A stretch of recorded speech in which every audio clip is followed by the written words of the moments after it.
Service സെന്ററിൽ ഇനി കൊടുക്കൂല എന്ന് വിചാരിച്ചു. അവസാനം ഞാൻ വണ്ടി നല്ല വണ്ടിയാണ്. നല്ല വണ്ടി വെച്ചാൽ ടാറ്റ ഇറക്കിയിട്ടുള്ളതിൽ വെച്ചിട്ടുള്ള ഏറ്റവും നല്ല വണ്ടികൾ. വണ്ടിയുടെ മേജർ ഇഷ്യൂസോ അല്ലെങ്കിൽ മൈനർ ഇഷ്യൂസോ ഇതുപോലും അഡ്രസ് ചെയ്യാൻ നമുക്ക് പറ്റുന്നില്ല. ഫാമിലി ആയിട്ട് പോകുമ്പോൾ വണ്ടി ഓവർ ഹീറ്റ് ആയിട്ട് വണ്ടി അങ്ങ് സ്റ്റോപ്പ് ആയിപ്പോയി. അത് ബത്തേരി ടൗണിൽ വെച്ച്. ഇവരുടെ സർവീസ് ആണ് ഇതിന്റെ ഏറ്റവും വലിയ പോരായ്മ. Hi friends, welcome to orange zone. അപ്പോൾ നമ്മൾ ഇന്ന് വന്നിരിക്കുന്നത് സുൽത്താൻ ബത്തേരിക്ക് അടുത്ത് മൂന്നാനക്കുഴി എന്ന് പറഞ്ഞ സ്ഥലത്താണ്. ഇവിടെ നമ്മൾ വന്നിരിക്കുന്നതിന്റെ ഉദ്ദേശം എന്ന് വെച്ച് കഴിഞ്ഞാൽ ഈ കാണുന്ന ടാറ്റ നെക്സോണിന്റെ ഒരു യൂസർ റിവ്യൂ ചെയ്യാൻ വേണ്ടിയിട്ടാണ്. ഇതിൽ റിവ്യൂവിനെക്കാട്ടി ഉപരി അങ്ങനെ അനുഭവിച്ച എക്സ്പീരിയൻസ്, അതായത് സർവീസ് സെന്റർ, അതേപോലെ തന്നെ വണ്ടിക്ക് ഉണ്ടായ ഇഷ്യൂസ്, കാര്യങ്ങൾ.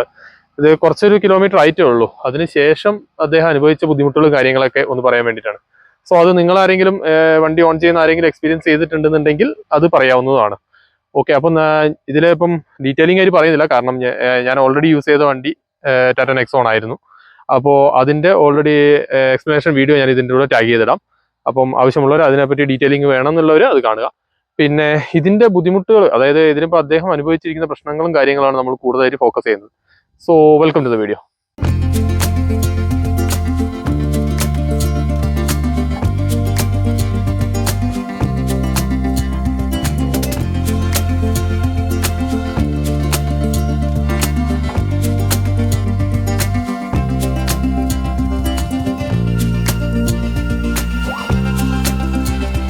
അപ്പോൾ നമുക്കിനി ഓണറിനെ പരിചയപ്പെടാം. ഇനിയിപ്പം ഓണറിന്റെ കാര്യങ്ങളാണ് നമുക്ക് അറിയേണ്ടത്. സോ അദ്ദേഹത്തെ നമുക്ക് വെൽക്കം ചെയ്യാം. ഹായ്, ഇതാണ് നമ്മുടെ ഓണർ. ഇനി അദ്ദേഹം തന്നെ സെൽഫ് ഇൻട്രൊഡക്ഷൻ ചെയ്യുന്നതാണ്. ഓക്കെ, അപ്പം ഞാൻ ഡോക്ടർ ആനന്ദ്. ഞാൻ ബത്തേരി താലൂക്ക് ഹോസ്പിറ്റലിലെ മെഡിക്കൽ ഓഫീസറാണ്. CMO ആയിട്ടാണ് ഇപ്പോൾ വർക്ക് ചെയ്യണത്. അപ്പോൾ ഈ വണ്ടി ആക്ച്വലി ഞാൻ എടുത്തിട്ട് ഇപ്പം ഏകദേശം ഒരു 4 വർഷമായി. 2020 മോഡൽ XZ പ്ലസ്. ആ സമയത്ത് ടോപ്പ് എൻഡിന്റെ തൊട്ട് താഴത്തെ വേരിയന്റ്. ഓക്കെ, ടോപ്പ് എൻഡിൽ വരുമ്പോൾ സൺറൂഫ് ഒക്കെ വരുന്നതല്ലേ? Okay, automatic head lamp, wiper, manual model. ഓ, മാനുവൽ മോഡൽ. ശരി ശരി. ഇത് എന്റെ അടുത്ത് ഉണ്ടായിരുന്നു. എന്റെ അടുത്ത് ഓട്ടോമാറ്റിക് ഉണ്ടായിരുന്നു. സെയിം സംഭവം തന്നെ ഇപ്പോഴും ഉണ്ട്. തറവാട്ടിലാണ് കൊണ്ടു വെച്ചേക്കുന്നത്. അപ്പോ ഞാനും അന്ന് കുറച്ച് കാര്യങ്ങളൊക്കെ എക്സ്പീരിയൻസ് ചെയ്തിരുന്നു. വണ്ടി എടുത്ത സമയത്ത് വണ്ടി നരി വണ്ടിയാണ്. ഓക്കെ, അതിലൊന്നും ഒരു ഇതൊന്നുമില്ല. റൈഡിങ് ഹാൻഡ്ലിംഗ് ഭയങ്കര അടിപൊളിയാണ്, സ്മൂത്ത് ആണ്. ലോങ് ഡ്രൈവിന് പറ്റിയ വണ്ടിയാണ്. നല്ല അങ്ങനെ എടുത്താണ് ഞാൻ. കുറെ ആ സമയത്ത് എടുത്ത സമയത്ത് എന്റെ ഫസ്റ്റ് വണ്ടിയാണ്. ഞാൻ സ്വന്തമായിട്ട് എടുക്കുന്ന ഫസ്റ്റ് വണ്ടിയാണ്. വീട്ടിൽ നേരത്തെ ഒരു സാൻഡ്രോ യൂസ് ചെയ്തു. അപ്പൊ അത് കഴിഞ്ഞിട്ട് എടുക്കുന്ന സർവീസ് കയറിയതിനു ശേഷം ഫസ്റ്റ് സാലറിയിൽ എടുത്ത വണ്ടിയാണ്. Okay, nice. അപ്പോ ഇനിയാണ് നമുക്ക് ചോദിക്കാനുള്ളത്, എന്തൊക്കെയാണ് ഇതിന്റെ എക്സ്പീരിയൻസ്? അതായത് ഇപ്പം ഡെയിലി ഓട്ടം ഉണ്ട്, 4 കൊല്ലമായിട്ട് ഇപ്പൊ കണ്ടിന്യൂസ് ഓട്ടം തന്നെയാണ്. വണ്ടി ഏകദേശം ഇപ്പം 1.5 ലക്ഷം കിലോമീറ്റർ. 1.5 ലക്ഷം കിലോമീറ്റർ ആയപ്പോ തന്നെ നമുക്ക് മനസ്സിലാവും എത്ര കണ്ട് ഓട്ടം ഉണ്ട് എന്നുള്ളത്.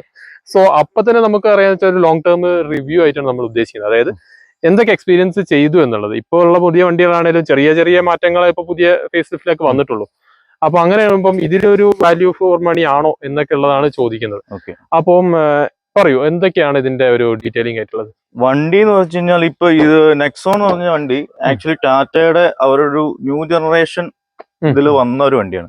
അപ്പൊ അതിനുള്ള ക്വാളിറ്റി വണ്ടിക്കുണ്ട്.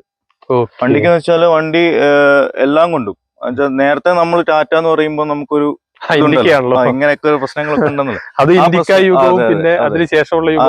ടാക്സി വണ്ടികളും അങ്ങനെയുള്ളൊരു ഇതായിരുന്നു. പക്ഷെ നെക്സോൺ എന്ന് പറഞ്ഞാൽ ആ ഇതിൽ നിന്ന് മാറി. വണ്ടി കംപ്ലീറ്റ് ആയിട്ട് ആ ഒരു സെഗ്മെന്റിൽ നിന്ന് മാറി.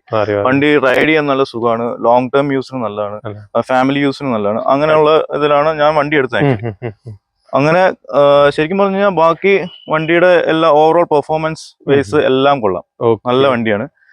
പക്ഷെ ഇതിന്റെ പ്രശ്നം സ്റ്റാർട്ട് ചെയ്യുന്നത് വെച്ച് കഴിഞ്ഞാല് ആക്ച്വലി വണ്ടി ഏകദേശം ഒരു ഇവരുടെ സർവീസ് ആണ് ഇതിന്റെ ഏറ്റവും വലിയ പോരായ്മ. സർവീസ് സെന്റേഴ്സ്, കാരണം വയനാട്ടിൽ തന്നെ ആണെങ്കിൽ വയനാട്ടിൽ ആകെ ഒറ്റ സർവീസ് സെന്റർ ഉള്ളൂ. കൽപ്പറ്റ മരീന മോട്ടോഴ്സ് മാത്രം ഒറ്റ വണ്ടിയുള്ളൂ. പിന്നെ ഞാൻ ആദ്യകാലത്ത് കോഴിക്കോടായിരുന്നു വർക്ക് ചെയ്തത്. അപ്പം വണ്ടി എടുത്ത സമയത്ത് സർവീസ് മൊത്തം റൊട്ടാണ മോട്ടോഴ്സിലായിരുന്നു. അവിടെ വണ്ടിയുടെ റെഗുലർ സർവീസ് മൊത്തം അവിടെ എടുത്തത്. ഏകദേശം ഒരു 40,000 50,000 കിലോമീറ്റേഴ്സ് വരെ അവിടെ തന്നെ. അത് കഴിഞ്ഞിട്ടാണ് പിന്നെ ഞാൻ ഇങ്ങോട്ട് ട്രാൻസ്ഫർ ആയി. പിന്നെ കോഴിക്കോട് കൊടുക്കുക എന്നുള്ള ഒരു പ്രായോഗിക ബുദ്ധിമുട്ട് കാരണം നേരെ പിന്നെ ഇങ്ങോട്ടേക്ക്. ഇവിടെ വന്നതിന് ശേഷം പറ്റിയത്, അതായത് 50,000 കഴിഞ്ഞതിന് ശേഷം, അതിനുശേഷമാണ് വണ്ടിക്കുള്ള ചെറിയ ചെറിയ പ്രശ്നങ്ങൾ തുടങ്ങിയത്. തുടങ്ങിയ വെച്ചാൽ വണ്ടിയുടെ പ്രശ്നമായിട്ട് എനിക്ക് തോന്നിയിട്ടില്ല. അത് സർവീസ് സെന്റേഴ്സിൽ ഈ വണ്ടിയുടെ നമ്മൾ റെഗുലർ സർവീസിന് കൊടുക്കുന്ന സമയത്ത് പല കാര്യങ്ങളും ഏതൊരു വണ്ടിയാണെങ്കിലും ഒരു 50,000 കിലോമീറ്റേഴ്സ് കഴിയുമ്പോൾ ചെക്ക് ചെയ്യേണ്ട കുറെ കാര്യങ്ങളുണ്ട്. അങ്ങനെയുള്ള കാര്യങ്ങൾ ആക്ച്വലി ഇവര് ചെക്ക് ചെയ്യുന്നില്ല എന്നാണ് എനിക്ക് മനസ്സിലായ കാര്യം. കാരണം റെഗുലർ ഇപ്പം നമ്മളൊരു സ്ഥിരം യൂസ് ചെയ്യുന്ന വണ്ടിയാകുമ്പം അതിന്റെ തിരിച്ച് സർവീസിന് കൊടുക്കുന്ന സമയത്ത് കംപ്ലീറ്റ് ബാക്ക്ഗ്രൗണ്ട് ചെക്ക് ചെയ്യും. നമ്മൾ വണ്ടിയെ കുറിച്ചുള്ള കാര്യങ്ങൾ, വണ്ടി ഓട്ടിക്കാൻ നമുക്ക് എന്തെങ്കിലും മിസ്റ്റേക്ക് വരുമ്പോൾ നമുക്ക് മനസ്സിലാവും. വണ്ടി ഇങ്ങനെ സ്ഥിരം ഓട്ടിക്കുന്ന വണ്ടിയാണ്. അപ്പം വണ്ടിക്ക് ചെറിയൊരു സൗണ്ട് വേരിയേഷൻ വന്നാൽ തന്നെ നമുക്ക് മനസ്സിലാവും, നമുക്ക് കൊടുത്തിട്ട് അത് ചെക്ക് ചെയ്തിട്ട് തരണം. അവരൊക്കെ കണ്ടീഷൻ ആണ് എന്ന് പറഞ്ഞ് ചെക്ക് ചെയ്യുന്ന വണ്ടി പിന്നെ സർവീസ് സെന്ററിൽ നിന്ന് ഇറക്കിയ ഒരു 1000 കിലോമീറ്റർ മാക്സിമം അത്രയും ഓടുമ്പോഴത്തേക്ക് വണ്ടിക്ക് എന്തെങ്കിലും പ്രശ്നമില്ല. ഇതൊരു 50,000 ശേഷം കഴിഞ്ഞ പ്രാവശ്യം കൊടുത്തിട്ടുള്ള ഒരു 4 സർവീസ് പ്രശ്നങ്ങളിലും ഇതേ പ്രശ്നം ഉണ്ടായി. അതിനുശേഷം ഞാൻ ആ സർവീസ് സെന്റർ തന്നെ മാറ്റേണ്ടി വന്നു. ആ രീതിയിലാണ് പോയത്. അതായത് ഈ 1000 കിലോമീറ്റർ വരെ ഒരു കുഴപ്പമില്ല. ഇല്ല, വണ്ടിയെ കൊണ്ട് ശരിക്കും പറഞ്ഞാൽ നമ്മൾ കൊടുക്കുന്ന ഇപ്പൊ ഈ 1000 കിലോമീറ്റേഴ്സിന് മുമ്പ് വണ്ടിക്ക് പ്രശ്നം വരും എന്ന് അറിയുന്നതുകൊണ്ടാണ് നമ്മൾ കൊടുക്കുന്നത്.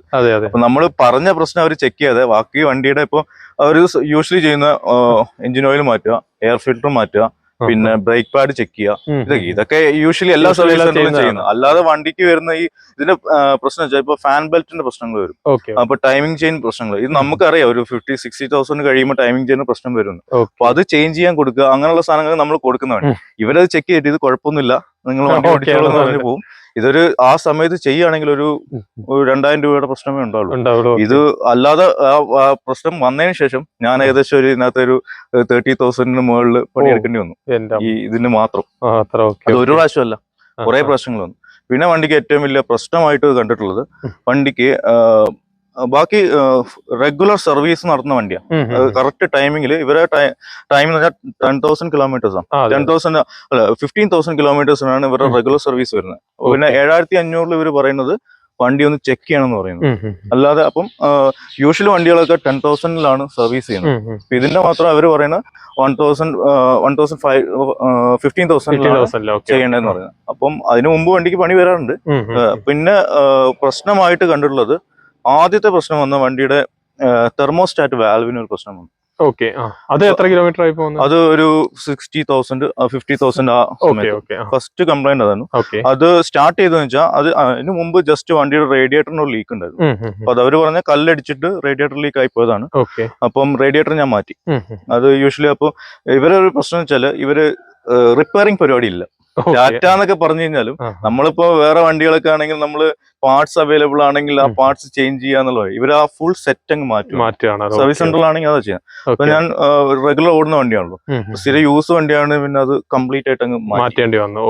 അപ്പൊ അത് മാറ്റി. അത് കഴിഞ്ഞിട്ട് വണ്ടി ഇറക്കി കുറച്ച് കഴിഞ്ഞപ്പോഴത്തേക്ക് വണ്ടിയുടെ ഈ റേഡിയേറ്റർ ഫാൻ അഴിച്ച്, റേഡിയേറ്റർ കംപ്ലീറ്റ് ആയിട്ട് അഴിച്ച് പുതിയത് ഫിറ്റ് ചെയ്തായിരുന്നു.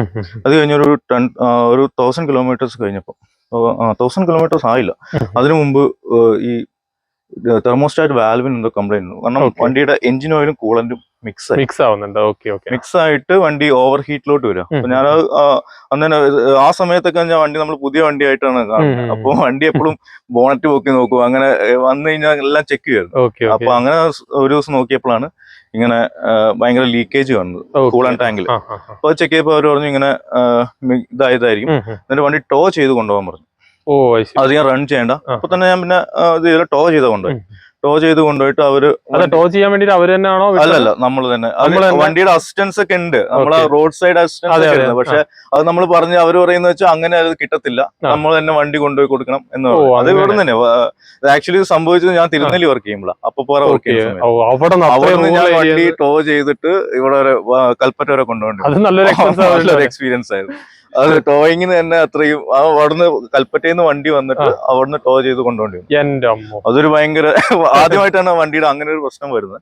പിന്നെ ഇങ്ങനെ ഒരു അവര് സർവീസ് സെന്റർ വിളിച്ച സമയത്ത് പറഞ്ഞ വണ്ടി റണ്ണിങ്ങിൽ ഓടിക്കഴിഞ്ഞാൽ ഇങ്ങനെ ഭയങ്കര എഞ്ചിൻ പിസ്റ്റൺ പിടിക്കാൻ ചാൻസ് ഉണ്ട്, അപ്പം ടോ ചെയ്ത് കൊണ്ടുവരുന്ന. പിന്നെ നമ്മൾ ഇത് വാറന്റി പീരീഡിലുള്ള സമയത്ത് എന്നിട്ടും അവരത് അത് ചെയ്ത് അത് ചെയ്തു തന്നു. വണ്ടി ചെയ്തു തന്നു. വണ്ടി ചെയ്ത് കഴിഞ്ഞാൽ വണ്ടി പിന്നെ അത് വെച്ചാ വാൽവ് മാറ്റിയാണ് അവര് പറയണത്. പക്ഷെ ആക്ച്വലി അവര് കൂളൻ ടാങ്ക് അടക്കം കംപ്ലീറ്റ് സാധനങ്ങൾ മാറ്റിയെന്ന് അവര് പറയണു. എന്നിട്ട് ഞാൻ ചെക്ക് ചെയ്ത സമയത്ത് നമുക്ക് വണ്ടിയുടെ ബാക്കി മെക്കാനിക്കൽ സൈഡ് നമുക്ക് അറിയില്ലല്ലോ. അപ്പൊ നമ്മൾ ബാക്കിയുള്ള നോക്കിയപ്പോഴത്തേക്ക് ഓക്കെയാണ്, വണ്ടി കണ്ടീഷനാണ്, ഓടുന്നുണ്ട്, വലിയ പ്രശ്നങ്ങളൊന്നും ഇല്ലാതെ പോയി. അങ്ങനെ വീണ്ടും ഒരു 10,000 മുകളിൽ ഓടി. ഞാൻ വെച്ചാൽ വണ്ടി സ്ഥിരമായിട്ട് യൂസ് ചെയ്യുന്ന ഇതില്ല. വണ്ടി അത്യാവശ്യം നല്ല, ഇപ്പൊ ഫാമിലി ആയിട്ട് പോകാനും എല്ലാം ഈ വണ്ടി യൂസ് ചെയ്യുന്നത്. അപ്പൊ അത് കഴിഞ്ഞതിന് ശേഷം ഒരു ദിവസം ഫാമിലി ആയിട്ട് പോകുമ്പോൾ വണ്ടി ഓവർ ഹീറ്റ് ആയിട്ട് വണ്ടി അങ്ങ് സ്റ്റോപ്പ് ആയിപ്പോയി. അത് ബത്തേരി ടൗണിൽ വെച്ച്. അത് അങ്ങനെ വന്ന് സംഭവിച്ചപ്പം പിന്നെ ഇതേപോലെ വീണ്ടും ടോ ചെയ്ത് കൊണ്ടുപോണ്ടി വന്നു.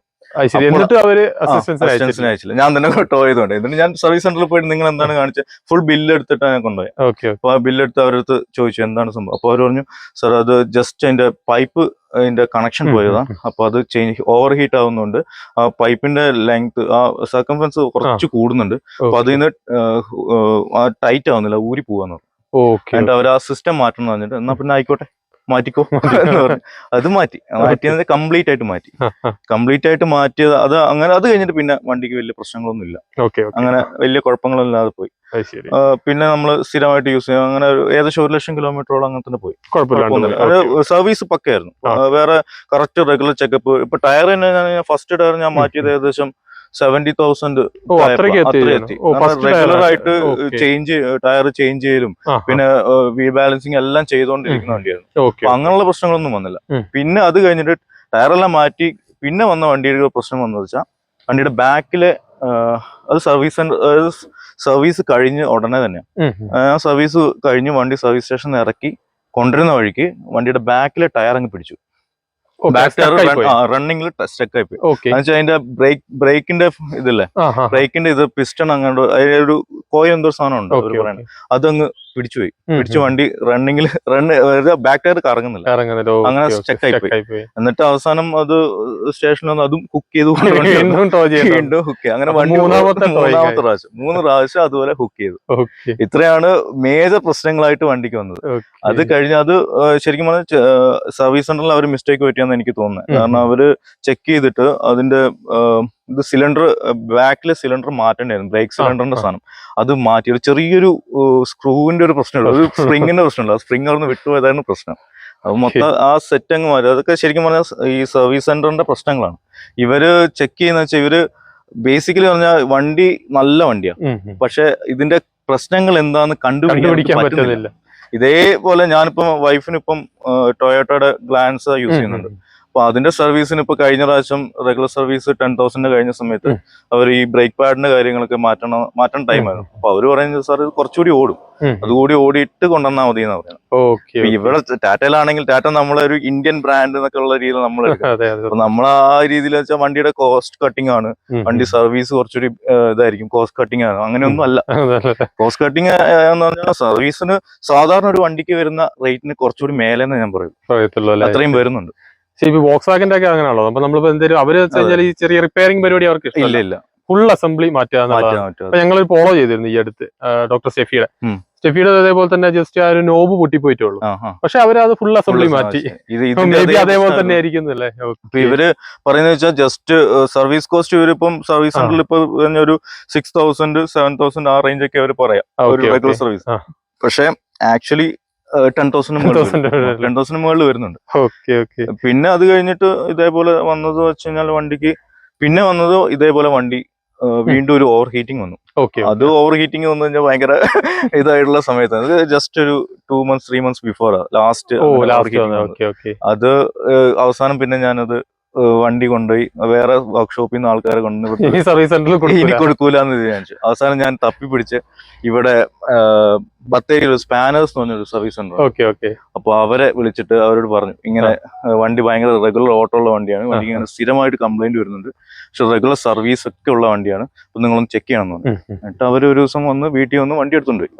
വണ്ടി എടുത്തിട്ട് ചെക്ക് ചെയ്തിട്ട് തരാഞ്ഞ് അതായത് നമ്മൾ പ്രൈവറ്റിൽ നിന്ന് അങ്ങനെ ഒരു പ്രതീക്ഷിക്കത്തില്ല. അപ്പൊ അവർ സാർ നമുക്ക് നോക്കാം, എന്താ വണ്ടിയുടെ അങ്ങനെ ഒരു കംപ്ലൈന്റ് വരാൻ ചാൻസ് വളരെ കുറവാണ്, അപ്പൊ നമ്മൾ നോക്കിയിട്ട് പറയാഞ്ഞ് അവര് വണ്ടി എടുത്തുകൊണ്ട് പോയി ഫുൾ ചെക്ക് ചെയ്തിട്ട് അവർ പറഞ്ഞു സാർ ഇതിന്റെ ഹീറ്റിംഗ് സിസ്റ്റം കംപ്ലീറ്റ് സാധനം മാറ്റണം. ഒന്നേ നല്ല ഇതെല്ലാം പഴയ സാധനങ്ങളെന്നല്ല പറഞ്ഞ അതിന്റെ ട്യൂബും പൈപ്പുകളെല്ലാം ഫുള്ള് ഇതായി മാറിക്കിടക്കുക, ഓവർ ഹീറ്റ് ആയിട്ട് ഡയലൈറ്റ് ചെയ്ത് കിടക്കാണ്. അപ്പൊ ആ സിസ്റ്റം മൊത്തം മാറ്റേണ്ടി വരും. അങ്ങനെ അത് കംപ്ലീറ്റ് മാറ്റി റേഡിയേറ്ററിന്റെ ഫാനിന്റെ ഒരു പ്രശ്നം ഉണ്ടായിരുന്നു, അതടക്കം കംപ്ലീറ്റ് മാറ്റി. അത് ഏകദേശം എനിക്കൊരു 16,000 20,000 20,000 26,000 അത്രയും വന്നു. അത്രയും അതിനുള്ള പണി ഉണ്ടായിരുന്നത്. അല്ല അതിപ്പം സർവീസ് സെന്ററിലാണെങ്കിൽ മേ ബി ഒരു 35 കാരണം അവരെ ലേബർ ചാർജ് ഭയങ്കര കൂടുതലാണ്. ഇതിന്റെ നമ്മളിപ്പോ ഔട്ട്സൈഡ് ചെയ്യുകയാണെങ്കിൽ അത്രയും വരുന്നില്ല. പിന്നെ അത് കഴിഞ്ഞ് ഞാൻ വണ്ടിയുടെ ഒരു റെഗുലർ സർവീസ് ഔട്ട്സൈഡ് ചെയ്തായിരുന്നു. അതിന് ഒരു 4,000 രൂപ, അത് ലോങ് ഒരു 10,000 സർവീസ് ചെയ്തു. വേറെ കോസ്റ്റ് കട്ടിങ് അങ്ങനെയുള്ള ഒന്നും വന്നിട്ടില്ല. ശരി. അപ്പൊ നമുക്കിപ്പോ ഇതേപോലെ പ്രശ്നങ്ങൾ ഉണ്ടാവുമ്പോ നമ്മൾ എപ്പോഴെങ്കിലും ടാറ്റയെ അഡ്രസ് ചെയ്തിരുന്നു? ഒരുപാട് ഞാന് ടാറ്റയുടെ ഒഫീഷ്യൽ മെയിൽ ഇതിലോട്ട് മെയിൽ അയച്ചു. അതിന് റിപ്ലൈ ഒന്നും വന്നില്ല. അപ്പം അത് 3 പ്രാവശ്യം അയച്ചു. വണ്ടിയുടെ ആദ്യത്തെ കംപ്ലൈന്റ് ഏകദേശം വണ്ടി ഒരു 50,000 60,000 ഓടിയ സമയത്ത് ആദ്യത്തെ ഹീറ്റിംഗ് കംപ്ലൈന്റ് വന്ന സമയത്താണ് ഇത് അഡ്രസ് ചെയ്തത്. അപ്പൊ അതിന് പ്രോപ്പർ ആയിട്ടൊരു ഇത് വന്നില്ല. അവരുടെ സൈഡിൽ നിന്ന് ഒരു കോണ്ടാക്റ്റും വന്നൊന്നുമില്ല. അത് കഴിഞ്ഞിട്ട് നെക്സോന്റെ പുതിയ റീബാജ് ഇത് ഫേസ് ലിഫ്റ്റ് ആണ്. ഇപ്പൊ വന്ന് ഇതിനകത്ത് ഞാൻ അവരെ ഇൻസ്റ്റാ പേജിൽ ഇതുപോലെ അഡ്രസ് ചെയ്തിട്ട് വണ്ടി പുതിയ ലോഞ്ച് ആയതുകൊണ്ട് അപ്പൊ ഞാൻ അവരുടെ അടുത്ത് ഇതായിട്ട് തന്നെ പറഞ്ഞ വണ്ടിക്ക് ഇങ്ങനെ പ്രശ്നമുണ്ട്, ഓവർ ഹീറ്റിംഗ് പ്രശ്നങ്ങൾ വരുന്നുണ്ട്. അത് ആദ്യമേ ഒന്നും പ്രശ്നം തോന്നുന്നില്ല. ഒരു 60,000 കിലോമീറ്റേഴ്സ് കഴിയുമ്പോൾ വണ്ടിക്ക് ഓട്ടോമാറ്റിക്കലി ഓവർ ഹീറ്റിംഗ് പ്രശ്നം വരുന്നത്. അത് ബേസിക്കലി വണ്ടിയുടെ പ്രോബ്ലം അല്ല, ഈ സർവീസ് സെന്റേഴ്സിന്റെ പ്രോബ്ലം ആണ്. അവരത് കറക്റ്റ് സമയത്ത് അതിന്റെ ചേഞ്ച് നടത്തുന്നില്ല. അത് ഡിറ്റക്ട് ചെയ്യാൻ പോലും അവർക്ക് പറ്റുന്നില്ല. കാരണം ഇവരെ സ്റ്റാഫുകളുടെ ഒരു പ്രോബ്ലം എന്ന് വെച്ചാൽ ഇവരാരും ടെക്നിക്കലി ക്വാളിഫൈഡ് ആയിട്ട് എനിക്ക് തോന്നുന്നില്ല. കാരണം ബാക്കി ഇപ്പൊ ടൊയോട്ടയുടെ ഒക്കെ ആണെങ്കിൽ അവര് പുതിയ വണ്ടി വന്നാൽ അതിനെ കുറിച്ചുള്ള A to Z അവരെ സർവീസ് മാനേജേഴ്സിന് എല്ലാവർക്കും അറിയാം. അതിന്റെ പ്രോബ്ലം എന്താണ് വരിക, അങ്ങനെയുള്ള അവര് ക്ലാസ് തന്നെ കൊടുക്കുന്നുണ്ട്. ഇവിടെ എന്ന് വെച്ച് കഴിഞ്ഞാൽ ഇവിടെ അങ്ങനെ ഒരു ബാക്ക്ഗ്രൗണ്ടിൽ നിൽക്കുന്ന ആൾക്കാർ വളരെ കുറച്ചേ ഉള്ളൂ. ഇപ്പൊ ഞാനിപ്പം വണ്ടി എടുത്തപ്പോൾ 4 വർഷമായി. 4 വർഷത്തിനിടയ്ക്ക് സർവീസ് സെന്ററിൽ ഇപ്പം മറീനയിലുള്ള സർവീസ് സെന്ററിൽ നേരത്തെ ഉള്ള ആൾക്കാർ ആരുമില്ല. എല്ലാരും പുതിയ ആൾക്കാർ. ഓരോ വർഷം കൂടുമ്പോഴും പുതിയ. അപ്പൊ അവർക്ക് അതിന്റേതായ പ്രശ്നങ്ങളുണ്ട്. ശരി. അപ്പൊ ഡോക്ടറെ ഇപ്പം ഇൻസ്റ്റയില് ചെയ്തപ്പോ ഈ ലോഞ്ച് വന്നില്ലേ, പുതിയ വണ്ടിയുടെ ലോഞ്ച് വന്നിട്ട് ആ ഇവരൊരു ബ്ലൂ എഡിഷൻ വന്നല്ലോ ആ വണ്ടിയുടെ ഇതില്. അപ്പൊ അതിന്റെ ഇതില് ഇങ്ങനെ പുതിയ റിവ്യൂ ആണ്, വണ്ടി ഭയങ്കര ഇതൊക്കെ പറഞ്ഞിട്ടുള്ള സാധനമാണ്. അപ്പൊ ഞാനത് കണ്ടു കഴിഞ്ഞപ്പോ ഞാൻ ഈ വണ്ടി എടുത്തിട്ട് ഇത്രയും കാലം ഇത്രയും പ്രശ്നങ്ങൾ ഓടിക്കൊണ്ടിരിക്കുകയാണ്. അപ്പൊ എനിക്ക് പെട്ടെന്ന് തോന്നി എന്നാ പിന്നെ ഇവര് അഡ്രസ് ചെയ്യണല്ലോ, വേറെ വഴിയൊന്നും നടക്കുന്നില്ല. അപ്പൊ ഞാൻ അവരെ ഇൻസ്റ്റാ പേജിൽ പുതിയ വണ്ടി ഇറക്കണം, അപ്പൊ എന്തായാലും അവർ നോട്ടീസ് ചെയ്യുന്ന എനിക്ക് ഉറപ്പാണ്. അതുകൊണ്ട് ഞാൻ ഇൻസ്റ്റാ പേജിൽ കമന്റ് ഇട്ടേക്കാന്ന് പറഞ്ഞാൽ ഞാനൊരു വൃത്തിയായിട്ട് വണ്ടിയുടെ ഫുൾ ഡീറ്റെയിൽഡ് ഒരു കമന്റ് ഇട്ടു. റിപ്ലൈ ഒന്നും വന്നില്ല. റിപ്ലൈ വന്നില്ല എന്ന് മാത്രമല്ല, അത് ഇട്ടത് മാത്രമേ ഓർക്കുന്നുള്ളൂ. ഒരു 5 മിനിറ്റ്സ് പോലും ആ പേജിൽ നിന്നില്ല. അപ്പൊ തന്നെ ഒരു മോസ്റ്റ് പോലെ അഡ്മിൻ അത് ഇതായിട്ടുണ്ടാവും. അതിന്റെ പ്രോബ്ലം പറഞ്ഞതാണ്. വണ്ടി നല്ല വണ്ടിയാണ്. എനിക്ക് ഇപ്പോഴും പറയാനുള്ളത് വണ്ടി നല്ല വണ്ടിയാണ്. വണ്ടി നമുക്ക് മെയിൻറ്റെയിൻ ചെയ്ത് കൊണ്ടുപോവാണെങ്കിൽ ഇത്രയും നല്ല വണ്ടിയില്ല. കാരണം ഞങ്ങളിപ്പം ലോങ് പോവാന്ന് വെച്ചാല് നന്നായിട്ട് ലോങ് പോകുന്നുണ്ട്. അപ്പം ഈ വണ്ടി തന്നെ ഇപ്പം പെട്രോൾ എഞ്ചിനിൽ ഇത്രയും ഓടിയ വണ്ടി അല്ലെ 4 കൊല്ലം കൊണ്ട് 1.5 ലക്ഷം നല്ല ഓട്ടമാണ്. അപ്പൊ അത്രയും ഓടിയ വണ്ടി. അപ്പൊ എനിക്ക് ഇവര് അഡ്രസ് ചെയ്യണത് കസ്റ്റമേഴ്സിനെ നമ്മൾ യൂസ് ചെയ്യുന്ന ആളാണല്ലോ, കസ്റ്റമേഴ്സിനെ അത് അറിയിക്കണം എന്നുള്ളൊരു ഇതുണ്ടായിരുന്നു. അല്ല അവരത് സീക്ക് ചെയ്യണം ശരിക്കും. അങ്ങനത്തെ കാര്യങ്ങളൊക്കെ അവരെ പ്രൊഡക്ഷൻ മാത്രം പോരല്ലോ, അവരെ സർവീസ് ഇതാണ് എല്ലാ ഈ ടാറ്റന്റെ പ്രശ്നങ്ങൾ എന്ന് വെച്ച് കഴിഞ്ഞാൽ തന്നെ പ്രശ്നമാണ്. എവിടെയാലും ഇപ്പൊ ഞാനിപ്പോ കാലിക്കറ്റ് കൊണ്ട് സർവീസ് ചെയ്തു. അപ്പൊ കാലിക്കറ്റ് കൊണ്ട് സർവീസ് ചെയ്തപ്പം ഇതേപോലെ തന്നെ സർവീസ് ഒക്കെ ചെയ്ത് സാധനം കിട്ടി കഴിഞ്ഞപ്പോ ഇതിന്റെ ബാക്കിൽ സീറ്റിലുണ്ട് ഇവര് യൂസ് ചെയ്ത ഗ്ലൗസ്, തുടയ്ക്കുന്ന തുണി, ഇതൊക്കെ ഉണ്ട് അവിടെ വെച്ച് പറഞ്ഞേക്കുന്നത്. പിന്നെ എന്റെ ഒരു മാറ്റ് അത് കാണാനില്ല. അപ്പൊ കൊണ്ടുവന്ന് തന്നത് എനിക്ക് ഡ്രൈവറാണ് കൊണ്ടു തന്നത്. അതൊക്കെ ഓക്കെ, അതൊക്കെ എനിക്ക് ആക്സസിബിൾ ആയിരുന്നു എല്ലാ കാര്യവും. പക്ഷെ ഇങ്ങനത്തെ ഈ മിസ്റ്റേക്സ് ഒക്കെ അവര് എന്തുകൊണ്ട് അതങ്ങനെ വെക്കുന്നത് കിട്ടുന്നില്ല. ഞാൻ നോക്കിയിട്ട് കുറച്ചുകൂടി ബെറ്റർ കാലിക്കറ്റ് റൊട്ടോണയിലെ സർവീസ് മറീന വെച്ച് നോക്കുകയാണെങ്കിൽ. കാരണം ഞാൻ റൊട്ടോണ ചെയ്തോണ്ടിരുന്നപ്പോ അവര് അവിടുന്ന് വണ്ടി എനിക്ക് വയനാട് ഡെലിവറി ചെയ്തു സർവീസ് കഴിഞ്ഞിട്ട്. പിന്നെ വണ്ടിക്ക് ആദ്യത്തെ സമയത്ത് വണ്ടിക്കൊരു മിസ്സിംഗ് പ്രോബ്ലം ഉണ്ടായിരുന്നു സർവീസ് ചെയ്ത സമയത്ത്. അതെന്ന് വെച്ചാൽ ഇതുപോലെ പിന്നെ ഓയിലിന്റെ ലൈറ്റ് ഇങ്ങനെ കത്തുന്നുണ്ടായിരുന്നു. അതൊരു 1000 RPM മുകളിൽ വണ്ടി റൈസ് ആകുമ്പോൾ ഓട്ടോമാറ്റിക്കലി പോകും. വണ്ടി 1000 RPM 1200 RPM ഇതിന് താഴെയാണെങ്കിൽ ഓട്ടോമാറ്റിക്കലി ഈ ലൈറ്റ് ബ്ലിങ്ക് ചെയ്യാം. ലൈറ്റ് എന്ന് വെച്ചാൽ എഞ്ചിൻ ഓയിൽ കറക്റ്റ് ആയിട്ട് ഡെലിവർ ചെയ്യുന്നില്ല എന്നായിരുന്നു പ്രശ്നം. അതിന്റെ എന്തൊരു വാൽവിന് എന്തോ പ്രശ്നം. അപ്പൊ ആ കംപ്ലൈന്റ് ഉണ്ടായപ്പോ അവർ ആക്ച്വലി വന്നിട്ട് വണ്ടി എടുക്കുമായിരുന്നു. സർവീസ് കഴിഞ്ഞിട്ട് വന്ന വണ്ടിയായിരുന്നു. ഞാൻ ചുരം കയറിക്കൊണ്ടിരിക്കുമ്പോഴേ പ്രശ്നം വന്നത്. എന്നിട്ട് അവരവിടെ നിന്ന് വണ്ടി എടുത്ത്. അത് നല്ല സർവീസ് ആയിരുന്നു. അല്ല ഇപ്പൊ സർവീസ് ചെയ്ത് അപ്പൊ അതും അഡ്രസ് ചെയ്തില്ല എന്ന് വേണം പറയാനായിട്ട്. അതെ പറഞ്ഞ അങ്ങനെ. പക്ഷെ അത് അവര് ആ രീതിയിൽ അത് ഹാൻഡിൽ ചെയ്തു. ബാക്കിയുള്ള സമയത്ത് പിന്നെ ഒന്നും കുഴപ്പമൊന്നും തോന്നിയില്ല. കാരണം ഞാൻ പിന്നെ വണ്ടി നമ്മൾ ആശിച്ചെടുത്ത വണ്ടിയാണല്ലോ. വണ്ടിക്ക് അതുപോലെ ഓട്ടോ ഉണ്ട്, ഭയങ്കര ഇമോഷണലി അറ്റാച്ച്മെന്റ് കൂടിയ വണ്ടിയാണ്. അപ്പൊ ഇനി അറിയാനുള്ളത് ഇതിന്റെ സോഫ്റ്റ്വെയർ ഇഷ്യൂസ് എന്തെങ്കിലും ഉണ്ടായിരുന്നു? ഇൻഫോർടൈൻമെന്റ് അങ്ങനത്തെ എന്തെങ്കിലും? ഇൻഫോർടൈൻമെന്റിലെ പ്രശ്നം വെച്ചാൽ കുറച്ച് ലാഗാണ്. ഇപ്പം ലാഗ് എന്ന് വെച്ച് കഴിഞ്ഞാൽ ഇപ്പൊ നമ്മൾ പെട്ടെന്ന് ഒരു റിവേഴ്സ് ക്യാമറ വർക്ക് ചെയ്യുന്ന സമയത്ത് റിവേഴ്സിന് ഇൻഡിക്കേഷൻ ഉണ്ടല്ലോ, വണ്ടിയുടെ ലൈനും പിന്നെ ഒരു നമ്മൾ സ്റ്റിയറിംഗ് ലൈനുള്ള. അപ്പൊ ചില സമയത്ത് സ്റ്റിയറിംഗ് ലൈൻ കിട്ടത്തില്ല, മിസ്സായി പോകും. പിന്നെ ചില സമയത്ത് ഇൻഫോർടൈൻമെന്റ് വർക്ക് ആവത്തില്ല. അത് കുറച്ച്, പക്ഷെ അത് കംപ്ലൈന്റ് ആയിട്ട് ഞാൻ ഇതാക്കിയൊന്നുമില്ല, കൊടുത്തിട്ടൊന്നുമില്ല. പക്ഷെ വണ്ടി കുറച്ച് ഓഫ് ചെയ്തിട്ടൊന്ന് ഓൺ ആക്കുമ്പോൾ ചിലപ്പോൾ ശരിയാവും. അങ്ങനെ പ്രശ്നങ്ങളൊന്നുമില്ല. അകള് എന്ന് വെച്ചാൽ നൈറ്റിൽ എടുക്കുന്ന സമയത്ത് ഇതൊരു വലിയ ബുദ്ധിമുട്ടാണ്. ഇപ്പം നമ്മളിപ്പോ സ്ഥിരം വണ്ടി ഓടിക്കുന്നതുകൊണ്ട് കുഴപ്പമില്ല. അപ്പം വൈഫൊക്കെ എടുക്കുന്ന സമയങ്ങളിൽ അവർക്ക് ഇത് സാധനങ്ങൾ ഭയങ്കര ഇമ്പോർട്ടന്റ് ആണ്. അപ്പൊ അവരെടുക്കുന്ന സമയത്ത് ഭയങ്കര ബുദ്ധിമുട്ട് വരും. ഇത് വണ്ടി ഓഫ് ആവാറുണ്ടോ? വണ്ടി അങ്ങനെ ഇതുവരെ ഓഫ് മാത്രമേ. പിന്നെ ബാക്കില് പിന്നെ ഇതൊരു വട്ടം ഇവര് ചേഞ്ച് ചെയ്തായിരുന്നു, ഡിക്കിയുടെ ലോക്ക് ഇത് ചെയ്ത സമയത്ത് അതിന് എന്തോ ഒരു പ്രോബ്ലം ഉണ്ട്, അപ്ഡേഷൻ വേണമെന്ന് പറഞ്ഞിട്ട് സെക്കൻഡ് സർവീസ് തേർഡ് സർവീസിൽ കംപ്ലീറ്റ് അത് മാറ്റിയെടുത്തു. എപ്പോഴെങ്കിലും ഇൻഷുറൻസ് ക്ലെയിം അങ്ങനെ എന്തെങ്കിലും ചെയ്യേണ്ട ആവശ്യം വന്നിരുന്നോ? ഇൻഷുറൻസ് ക്ലെയിം എന്ന് വെച്ചാൽ ജസ്റ്റ് ഒരു ബമ്പറിന് ഞാനൊരു ബമ്പർ ഒരു വട്ടം ജസ്റ്റ് മാറ്റിയായിരുന്നു. അതൊരു തെണ്ടിന്റെ മുകളിൽ കയറിയതാ. ബമ്പറിനൊരു ഇത് പറ്റും, ആ സിസ്റ്റം മൊത്തം മാറ്റിയായിരുന്നു. അതിന് അവരെന്തെങ്കിലും? അതിന് വേറെ ഒന്നും ചെയ്തില്ല. 1000 എനിക്കും ഉണ്ടായിരുന്നു. ബാക്കിൽ ഒരു ഇന്നോവ കൊണ്ടുപോയി ചാമ്പിയിട്ട് വന്നിട്ട് അങ്ങനത്തെ ഇഷ്യൂ ഉണ്ടായിരുന്നു. ഏകദേശം ഒരു 49,000 അടുത്ത് ബില്ല് വന്നു.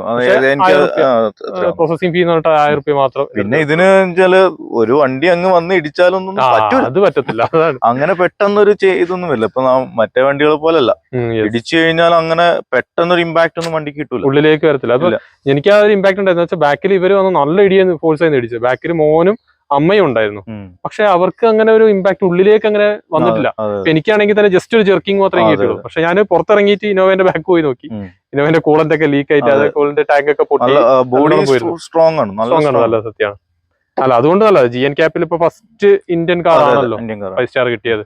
അപ്പൊ ഇത്ര കാലം ഇപ്പൊ ടാറ്റ യൂസ് ചെയ്തു, ഏകദേശം നെക്സോൺ യൂസ് ചെയ്തു, 1.5 ലക്ഷം കിലോമീറ്റർ ആയി. ഇനിയിപ്പോ ഒരു അപ്ഡേഷൻ ആക്ച്വലി ഞാൻ നോക്കിയായിരുന്നു. നെക്സോൺ പുതിയ നെക്സോൺ എക്സ്റ്റേണൽ അപ്ഡേഷൻ നല്ല അടിപൊളിയാണ്. വണ്ടി കണ്ടപ്പോ തന്നെ ഭയങ്കര ഇഷ്ടമായി. അപ്പം ഞാനത് എടുക്കണം എന്നുള്ള ഒരു പ്ലാനിലായിരുന്നു. അപ്പൊ വണ്ടി എടുക്കാൻ ഉള്ള ഒരു പ്ലാൻ വെച്ചാൽ ഇത് അപ്ഡേറ്റ് ചെയ്യാന്നുള്ള രീതിയിൽ ഇരുന്ന. പക്ഷെ അത് വേണ്ടാന്ന് വെക്കാനുള്ള കാരണം വണ്ടിയുടെ ഇന്റീരിയറിൽ ഇപ്പം ഞാനിപ്പോ ഇതിപ്പം സെക്കൻഡ് ടോപ്പ് ആയിരുന്നു എടുത്ത സമയത്ത്. ഇപ്പത്തെ ടോപ്പ് എൻഡിൽ അല്ലാത്ത കുറെ ഫീച്ചേഴ്സ് നമുക്ക് ബേസ് ഈ ഒരു വേരിയന്റിൽ വേണ്ട ഫീച്ചേഴ്സ് ഇതിനകത്ത് ഇല്ല.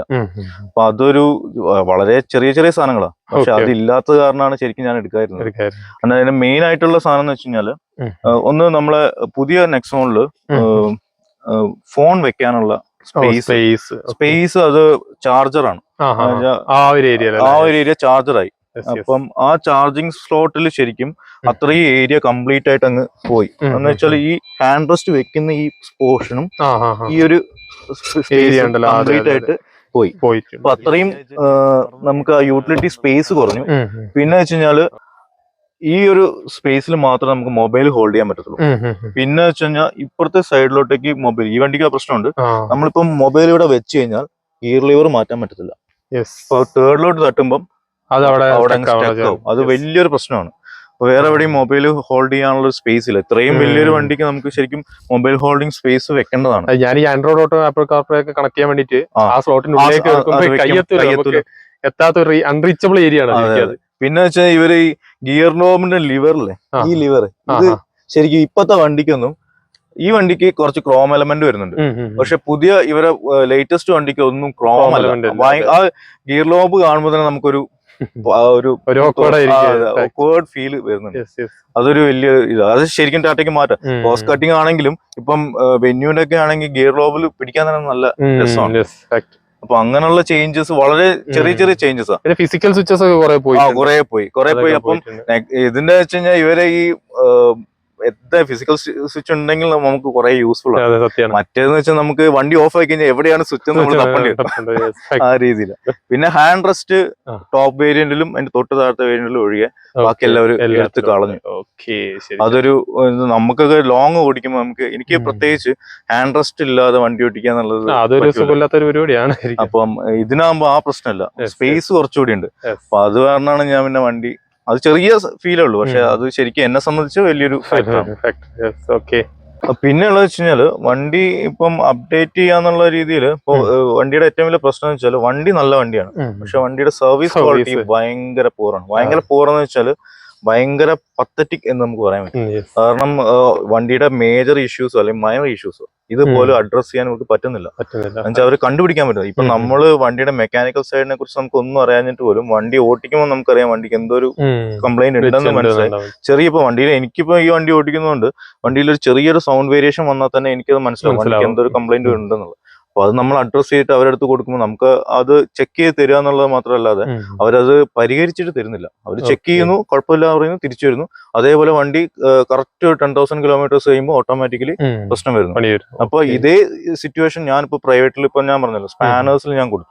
സ്പാനേഴ്സിൽ കൊടുത്തിട്ട് അവരടുത്ത് ഞാൻ ഇങ്ങനെ പറയുകയാണ് ജസ്റ്റ് ഇതൊന്ന് ചെക്ക് ചെയ്താണ്. അവരെ ചെക്ക് ചെയ്തിട്ട് കറക്റ്റ് ആയിട്ട് വണ്ടിക്ക് ഇന്ന കംപ്ലൈന്റ് ഉണ്ട് സാറേ, ഇത് കറക്റ്റ് ഇങ്ങനെയാണ് ചെയ്യേണ്ടതെന്ന് അത് വളരെ കോസ്റ്റ് കട്ടിങ് ആയിട്ട് വളരെ സിമ്പിൾ ആയിട്ട് അവർ ചെയ്തു. അതിന് ശേഷം ഇപ്പം ഏകദേശം വണ്ടി ഒരു അവരെടുത്ത് കൊടുക്കാൻ തുടങ്ങിയിട്ട് ഏകദേശം പിന്നെ ഒരു ഏകദേശം ഒരു 40,000 കിലോമീറ്റേഴ്സോളം അവരാ ചെയ്യുന്നത്. അതിനുശേഷം വണ്ടിക്ക് ഒരു കംപ്ലൈന്റ് ഒരു കുഴപ്പമില്ല. അപ്പൊ സർവീസ് എന്ന് പറഞ്ഞാൽ സർവീസ് ഇവര് എത്രത്തോളം മാറ്റാൻ ഉദ്ദേശിക്കുന്നില്ലയോ നമ്മൾ വണ്ടി കൊടുക്കേണ്ടി വരും, വണ്ടി മാറ്റേണ്ടി വരും. ടാറ്റയോട് നമ്മൾ ഗുഡ് ബൈ പറയാൻ വേറെ ഓപ്ഷൻ ഇല്ല. അതാണ് അവരൊരു മേജർ പ്രശ്നം. അപ്പൊ ഞാനിപ്പം അപ്ഡേറ്റ് ചെയ്യുകയാണെങ്കിൽ എന്താ ടൊയോട്ടയോ അല്ലെങ്കിൽ ഗ്രാൻഡ് വിറ്റാരയോ അങ്ങനെ പോകാനുള്ള ഒരു പ്ലാൻ. അത് ബേസിക്കലി പറഞ്ഞാൽ ഇപ്പൊ ഇറങ്ങുന്നപ്പം കേവ് ഞാനൊന്ന് ഓപ്ഷൻ എടുത്തായിരുന്നു എടുക്കാൻ വേണ്ടി. അപ്പം ഇവരുടെ ഈ ഒരു പ്രശ്നം കാരണം ആണ് അത് മാറ്റിയത്. പിന്നെ അതുപോലെ ഞാൻ വൈഫിന് ടിയാഗോ ബുക്ക് ചെയ്തിട്ട് ലാസ്റ്റ് മൊമെന്റിൽ അപ്പോ വണ്ടിക്ക് ഇത്രയും പ്രശ്നങ്ങൾ നടന്നുകൊണ്ടിരിക്കുന്ന സമയമായിരുന്നു സർവീസിന്റെ ഇഷ്യൂല്. അപ്പൊ അവള് തന്നെ പറഞ്ഞു അത് രണ്ട് വണ്ടി നമ്മളൊക്കെ എന്തിനാണ് എന്നുള്ള രീതിയിൽ അത് ഞങ്ങള് ടൊയോട്ടയിലോട്ട് പോയി. പിന്നെ വണ്ടിയുടെ വെച്ചാൽ വണ്ടി ഏറ്റവും വലിയ അഡ്വാൻറ്റേജ് ആണ് ഇതിന്റെ ക്ലിയറൻസ് ആണ്. ഭയങ്കര ക്ലിയറൻസ് ആണ് വെച്ചാൽ അതൊരു ഭയങ്കര അഡ്വാൻറ്റേജ് ആണ്. ഞാൻ ശരിക്കും പറഞ്ഞാൽ അപ്പപ്പാറ വർക്ക് ചെയ്യുന്ന സമയത്തും ഫീൽഡ് വിസിറ്റ് എല്ലാം ഞാൻ ചില ദിവസങ്ങളിൽ ഈ വണ്ടിയിലെ പോകാൻ അവിടെ പോകാത്ത വഴികളില്ല. കാട്ടിലൂടെ പോയി കഴിഞ്ഞാലും 4 വീൽ ഇല്ല എന്നുള്ള ഒറ്റ പ്രശ്നമുള്ളൂ. മഴയൊന്നും പെയ്തില്ലെങ്കിൽ നമുക്ക് ഏത് കാട്ടുകൂടെ വണ്ടി എടുത്ത് പോകാം. അതിൽ ഭയങ്കര കോൺഫിഡൻസ് ആണ്. പിന്നെ ബ്രേക്കിംഗ് സിസ്റ്റം ആണെങ്കിലും ഇലക്ട്രിക് അസിസ്റ്റ് എല്ലാ സാധനങ്ങളും ഇതൊക്കെ ഈ വണ്ടിയിൽ അവർ കൊടുത്തിരിക്കുന്നത് ഭയങ്കര ഇത്രയും പ്രീമിയം വണ്ടികളിലുള്ള ക്വാളിറ്റീസ് ആണ്. അതിപ്പോ 4 വർഷം മുമ്പത്തെ വണ്ടിയാണ്. അപ്പൊ ആ സമയത്ത് തന്നെ അവർ പ്രൊവൈഡ് ചെയ്തിട്ടുണ്ട്. ഈ ഡിസ്ക് ബ്രേക്ക് വൈപ്പിംഗ്, പിന്നെ അതേപോലെ റോൾ ഓവർ മിറ്റിഗേഷൻ, ആ സാധനങ്ങളൊക്കെ കോർണറിംഗ് ലൈറ്റ് അല്ലേ, നൈറ്റിൽ പോകുമ്പോൾ ഭയങ്കര യൂസ്ഫുൾ ആയിട്ടുള്ള സാധനങ്ങളാണ്. ഈ ചുരത്തിലൊക്കെയാണ് നമുക്ക് ഈ ഹില്ലി ഏരിയയിൽ ഓടിക്കുമ്പോഴാണ് ഹൈവേക്കാർക്ക് ഇത് അത്ര തോന്നുന്നില്ല, നമുക്കത് ഭയങ്കര ഉപകാരമാണ്. ഇതിന്റെ ഒരു പ്രശ്നം എ പില്ലറുള്ള വണ്ടിക്കെല്ലാം ഉണ്ട്. പിന്നെ ഇത് എ പില്ലർ ഭയങ്കര ബ്ലൈൻഡ് സ്പോട്ടാണ്. ചില സമയങ്ങളിൽ ബസ് ലോറി പോലും നമുക്ക് മിസ്സാവുന്നുണ്ട്. അത്രയും ഇത് വലിയ എ പില്ലറാണ്. വണ്ടിയുടെ സേഫ്റ്റി കൺസേൺ ഉള്ള സാധനമാണല്ലോ. അപ്പൊ അവര് ആ സേഫ്റ്റിയുടെ കോംപ്രമൈസ് ഒന്നും ഇല്ലാത്തതുകൊണ്ട് എ പില്ലർ നല്ല സ്ട്രോങ് പില്ലറാണ്. അപ്പൊ അതിന്റെ തിക്നെസ് നല്ല ഉണ്ട്. അപ്പൊ അത് കാരണമായിരിക്കും. അപ്പൊ ആ ഒരു സേഫ്റ്റി കൺസേൺ ഉള്ളതുകൊണ്ട് ഞാൻ ആക്ച്വലി അത് നമ്മള് ഡ്രൈവിംഗ് കുറച്ചൊന്ന് അഡ്ജസ്റ്റ് ചെയ്താൽ മതി. അപ്പൊ അങ്ങനെ എടുത്തു. പിന്നെ സേഫ്റ്റി അറിയാലോ, അതിൽ നമുക്കൊന്നും പറയാനില്ല. അത് ആ കൺസേൺ നമ്മൾ വിട്ടു. എന്ന് വെച്ച് കഴിഞ്ഞാൽ അതിലിപ്പോ ഒന്നും നെഗറ്റീവായിട്ടൊന്നും പറയാനില്ല. അതാണ് ഈ സർവീസിന്റെ ഇഷ്യൂ ഒഴിച്ച് ബാക്കിയല്ല. വണ്ടി നല്ല വണ്ടിയാണ്. നല്ല വണ്ടി വെച്ചാൽ ടാറ്റ ഇറക്കിയിട്ടുള്ളതിൽ വെച്ചിട്ടുള്ള ഏറ്റവും നല്ല വണ്ടികള് നമുക്ക് ഒരു ശരിക്കും പറഞ്ഞ ഒരു കോമൺ ആൾക്ക് ശരിക്കും യൂസ് ചെയ്യാൻ പറ്റുന്ന എല്ലാ ഫീച്ചേഴ്സും ഉണ്ട്. അവരുടെ സേഫ്റ്റി കൺസേൺ എല്ലാം കൊണ്ടും വണ്ടി നല്ല വണ്ടിയാണ്. ആകെയുള്ള ഒരു പ്രോബ്ലം ഇതാണ് സർവീസ് അവര് ശരിക്കും അത് അഡ്രസ് ചെയ്യേണ്ട സമയം കഴിഞ്ഞു. കാരണം ഒരു ഇന്ത്യൻ ബ്രാൻഡ് ഇപ്പൊ മഹീന്ദ്രയൊക്കെ കണ്ടല്ലോ, മഹീന്ദ്രയൊക്കെ അതിൽ ഒരുപാട് ഇമ്പ്രൂവ് തുടങ്ങി. മൈലേജ് ആക്ച്വലി ഇവർ പറയുന്ന മൈലേജ് 17-18 ആണ്. അപ്പം ഞാനിപ്പം ഓഡിയോയിൽ ഇപ്പൊ വണ്ടിയുടെ ഓഡോമീറ്റർ കാണിക്കുന്ന മൈലേജ് 15 കാണിക്കുന്ന വെച്ചാൽ ഇവിടുത്തെ ഹില്ലി ട്രാക്ക് ഏരിയയില് നല്ല മൈലേജ് പെട്രോൾ ഒരു. പിന്നെ കാല് ചവിട്ടി ഓടിക്കുകയാണെങ്കിൽ 12-10 പോകും. എന്തായാലും പോകും. പിന്നെ ഇവിടെ ഇപ്പം ലോക്കൽ ഓട്ടോത്തിന് ഞാൻ ഇപ്പൊ ലോങ് പോകുമ്പോ എനിക്ക് 15 കിട്ടുന്നു, നല്ല മൈലേജ്. എന്റെ ഓട്ടോമാറ്റിക് ആയതുകൊണ്ട് എനിക്കിപ്പോ 13-14 ആ റേഞ്ചൊക്കെയാണ് കിട്ടും. എന്നാലും തിരക്കേടില്ല. പിന്നെ ഒരു AMTന്റെ ഒരു യാത്രാസുഖം. അത് പക്ക കേട്ടോ, ഭയങ്കര യാത്രാസുഖം. അച്ഛനമ്മയാണേലും നല്ല സുഖമായിട്ട്. പിന്നെ ആ റോളിംഗ് ഒന്നുമില്ല. ഇല്ല സത്യം. ഇതിപ്പോ എറണാകുളം പോകണേ, കോട്ടയം പോകണേ, നമുക്ക് പോയിട്ട് വരാം എന്നുള്ള രീതിയിൽ നമുക്ക് പറയാം. പോയി ഇറങ്ങി കഴിയുമ്പോൾ നമുക്ക് ഡ്രൈവറിന് നല്ല സുഖം. നല്ല ക്വാളിറ്റി ഡ്രൈവാണ്, നല്ല സ്മൂത്ത് റൈഡാണ്.